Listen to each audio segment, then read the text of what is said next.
वालेकुम नाजरीन, तो सुनते पे झोंक टीवी वसेब दी आवाज़ और मैं तो अपना मेज़बान रिजवान हुसैन। नाजरीन इस टाइम मौजूद हाँ मदीनतुल औलिया मुल्तान शरीफ डिस्ट्रिक्ट बार दे अंदर असां मौजूद हैं। डिस्ट्रिक्ट बार की गल की वजे कि जिथा साइलिन को बड़ा सारा तहफ़्फ़ुज़ मिलता है, जिथा के मतलब DCO साहब का ऑफिस मौजूद है, कमिश्नर साहब का ऑफिस मौजूद है और सख्त सिक्योरिटी के होने के बावजूद अज उथा सवेर नाल जिहड़ा कि फायरिंग का वाकया पेश आया। तो सर टाइम सीनियर सहाफ़ी बार इमरान साहब मौजूद हैं, इन्हां नाल गुफ्तगू करने इन्हां दे कोल जानते हैं कि ई अमल को किवें देदे पवे कि जिथा कि DCO का दफ्तर, कमिश्नर का दफ्तर और मतलब जजेस हजरात मौजूद होंगे, सिक्योरिटी जिहड़ी बहुत सारी तैनात होंदी है, उनके बावजूद सिक्योरिटी होने के बावजूद ये जिहड़ा वाकया को किवें देदे पवे। जी सर बिल्कुल रिजवान भाई, बहुत शुक्रिया। तुसां बड़े एक हसास मामले ते अज आवाज उजागर करने की कोशिश की है। देखो कचहरी रोजाना 30,000 के लगभग लोग आते हैं, जिवें तुसीं आखे सारे अफसरान दे दफातर हैं, जिला इंतजामिया दे नाल ही पुलिस दे नाल ही सैशन अदालत है। अज राणा आसिम कतल किया थाना सदर के इलाके दे विच, उन्हां 20-25 दिन पहले उन्हां दा आपस विच मामला चलदे पैन लड़ाई झगड़े दे ते अज पेशी आई एडिशनल डिस्ट्रिक्ट एंड सैशन अदालत दे विच इत्थे ऐन मामूली झड़प थी है। दोहां ग्रुपां दी अच्छी खासी तादाद है, ज़ाहिरी गल है कतल दा मामला है ते और दोवें अच्छे यानी कि 20-25 लोग दोहां तरफों आए। अंदर झड़प थी है, सिक्योरिटी ने बाहर काट दिता है, बाहरों उन्होंने कुछ लोग खड़े हैं मुलजमान पार्टी दे, उन्होंने फायरिंग की है, 4 बंदे जख्मी की गए ते उनके बाद वो मौके तो फरार हो गए।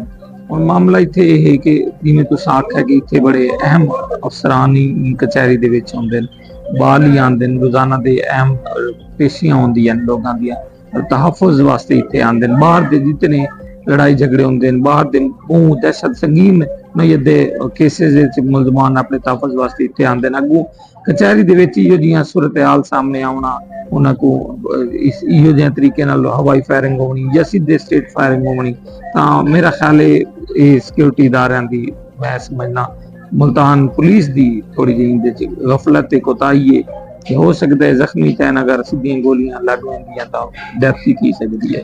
अच्छा मार साहब, जिवें कि तुसीं भी गल कर गए और हर शख्स को पता है कि कचहरी जिहड़ी होंदी है और मुल्तान की अगर असां गल करूं, मदीनतुल औलिया मुल्तान शरीफ के बहुत बड़ा मतलब सिटी है।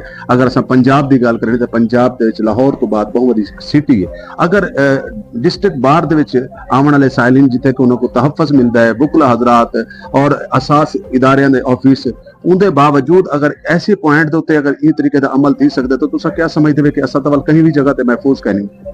बिल्कुल, ये देखो ना सिक्योरिटी वधावन की जरूरत है।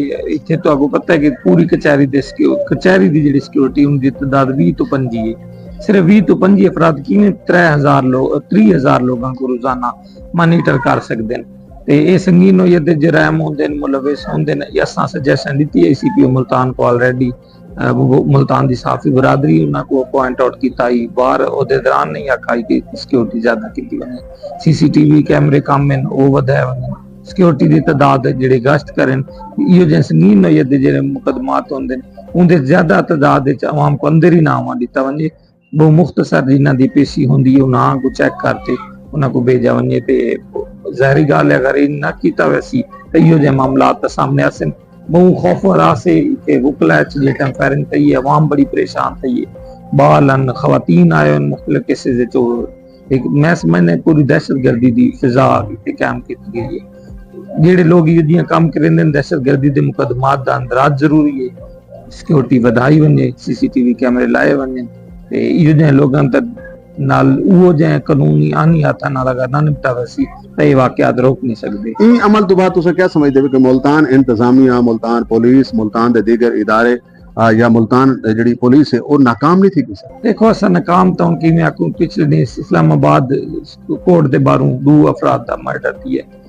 देखो कि नाकाम ही तो नहीं आख सकते, लेकिन ये है कि उन्हां को जागण दी क्योंकि सिक्योरिटी देखो इमरान भाई, सिक्योरिटी दी मौजूदगी दे विच सिक्योरिटी मौजूद है, दिखी वही सकती है वीडियो दे विच लोगां ने जिन्हां ने दिखी है या असां मतलब मौके ते दिखा कि सिक्योरिटी दे लोग भी मौजूद खड़े, जिथा डॉल्फिन दे लोग भी मौजूद खड़े, उनके बावजूद वो जिहड़े लोग आए वो अपनी कार्रवाई करके और दंदना करके चले गए। रिजवान भाई बिल्कुल तुसा ठीक आख्या, ऐसा पॉइंट आउट किया कि तादाद कम है। देखो कि अगू 50-60 लोग हैं ते सिक्योरिटी वाले कोई 7-8 डार लोग हैं, जिथे 60 लोग बंदा होवे उत्थे 10 बंदे होवन तां वो कोई छुड़वेंदे रहन, लड़ाई सारे मामलात करेंदे रहन, लेकिन कचहरी दे बाहर थी है, अंदर ही ना कोई असला नहीं आवा दिता, कोई और नहीं।